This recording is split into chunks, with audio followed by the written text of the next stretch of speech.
இந்த 5 விதமான மனிதர்களை உங்க வாழ்க்கையில இருந்து தள்ளி வைங்க, நீங்க நல்லா இருப்பீங்க. நல்லா இருப்படா போடா. 1. சொந்தக்காரங்க. எல்லா சொந்தக்காரங்களும் கிடையாது. உங்க மனநிலைய பாதிக்க வைக்கிற மாதிரி பேச்சும், உங்க கஷ்ட காலத்துல என்னன்னு கூட கேட்காத எண்ணமும் உடைய சொந்தக்காரங்களை தள்ளி வைங்க. பொதுவாவே இந்த சொந்தங்களுக்கு 2 முகம் இருக்கு. ஒன்னு, எங்கள் வீட்டில் எல்லா நாளும் கார்த்திகைன்னு விசேஷங்கள்ல சந்திக்கும் போது, அல்லது எல்லாம் ஒன்னா சேர்ந்து கோவிலுக்கு போறப்ப, டூர் போறப்பன்னு ஒருத்தருக்கு ஒருத்தர் காட்டிக்கிற அக்கறையான அன்பான முகம். இதுல எந்த எதிர்பார்ப்பும் தேவையும் இருக்காது. ஆனா இன்னொன்னு, அதே நமக்கு இக்கட்டான ஒரு சூழ்நிலை வரும்போது, கஷ்டகாலம் வரும்போது, பண தேவை இருக்கிறப்ப, மனிதர்களோட தேவை இருக்கிறப்ப, அப்போ அந்த நேரத்துல இவன் எங்க நம்ம கிட்ட வந்து நின்றுவானோ அப்படின்னு அவங்க நம்மள தவிர்க்கிறதுக்காக காட்டுற இன்னொரு முகம். இதுல இவங்களை தள்ளி வைக்க வேண்டிய அவசியம் எந்த இடத்துல ஏற்படுதுன்னா, அவங்க நம்மளுடைய நெருங்கின சொந்தமா இருக்கிறப்ப அவங்களுக்கு நம்ம மேல அன்பும் பொறுப்பும் அக்கறையும் இருந்தாக வேண்டிய கட்டாயம் இந்த சமூகத்தினால ஏற்படுது. ஏன்னா அடுத்தவங்க கேட்பால, இப்போ ஊருக்கு நல்லவனாவும் காமிச்சுக்கணும். இன்னொன்னு, நீங்க கஷ்டப்படுறீங்க, நீங்க கஷ்டப்படுறதுனால அவங்களுக்கும் வருத்தம் இருக்கும். அந்த குற்ற உணர்வையும் போக்கிக்கணும்ல, அதுக்காக அவங்க ஒரு செயல் செய்வாங்க தெரியுமா?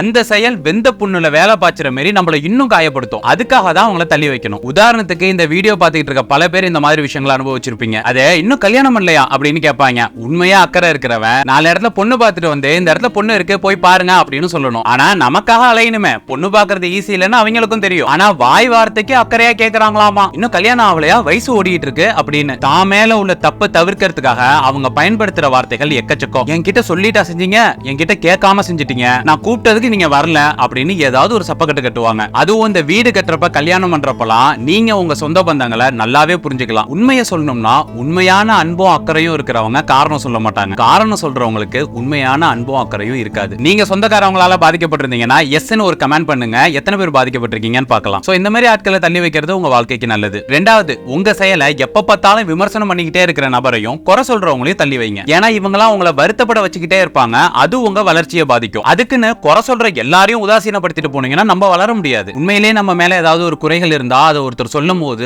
அதை நம்ம பரிசீலனை பண்ணி அதை மாத்திக்கிட்டாதான் நம்ம முன்னேற முடியும். ஆனா இங்க நான் சொல்றது, எப்ப பார்த்தாலும் குறை சொல்லிட்டு இருக்க ஆளு, நீங்க எது செஞ்சாலும் குறை சொல்றதுக்கும் விமர்சனம் பண்றதுக்கும் ஒருத்தன் இருப்பான்ல, அவனை தள்ளி வைங்க. 3வது, உங்களுடைய நேரத்தை தேவையில்லாம வீணடிக்கிறவங்க. ஏன்னா உங்களுடைய நேரம் தான் உங்களுடைய முதலீடு. உங்க நேரத்தை நீங்க எப்படி செலவு பண்றீங்களோ அதுக்கான பலனை தான் நீங்க எதிர்காலத்துல பெறுவீங்க. ஒரு 10 நிமிஷம் பேப்பர் படிச்சா எவ்வளவு விஷயம் தெரிஞ்சுக்கிறோம். ஒரு 1 மணி நேரம் புக் படிச்சாலே அதுல இருந்து எவ்வளவு விஷயங்களை நம்மளால தெரிஞ்சுக்க முடியுது. உங்க வாழ்க்கையோட ஒவ்வொரு நிமிஷமும் ரொம்ப மதிப்பானது. அப்படிப்பட்ட நேரத்தை தேவையில்லாம வீணடிக்கிறவங்களை தள்ளி வைங்க. 4வது, உறுதிப்படுத்தப்படாத தகவலை பேசுறவங்க நம்புறவங்க. அவன் அதனாலதான் இதை பேசியிருப்பான், அவ அங்கதான் போயிட்டு வரா, ஏங்க இத ஒரு நம்பிக்கையான ஆள் தாங்க சொன்னுச்சு, இப்படி யாரோ சொல்றதை கேட்டு யூகத்துல பேசுறவங்கள, பொருளி பேசுறவங்கள தள்ளி வைங்க. இந்த மாதிரி ஆட்கள் ரொம்ப ரொம்ப ஆபத்தானவங்க. உங்க குடும்பத்தையும் உங்க வாழ்க்கையுமே சதைச்சிருவாங்க. இல்லாத சந்தேகத்தை உருவாக்குறது, நடக்காத விஷயங்களை நடந்த மாதிரியே பேசுறது, கொஞ்சம் உண்மையும் கொஞ்சம் கற்பனையும் கலந்து நம்ம கிட்ட ஒரு கதையை சொல்லி காண்டாக்கி நம்மள காலி பண்ற இந்த மாதிரி ஆட்களை உங்க வாழ்க்கையில இருந்து தள்ளி வைங்க. 5, அதிகமா பொய் பேசுறவங்க. பொய் பேசாத ஆளே இருக்க மாட்டாங்க. ஆனா வாயை திறந்தாலே பொய். அந்த மாதிரி ஆட்களை தள்ளி வைங்க, நம்பாதீங்க. ஏன்னா இந்த மாதிரி ஆட்களோட நீங்க பழகிறதுனால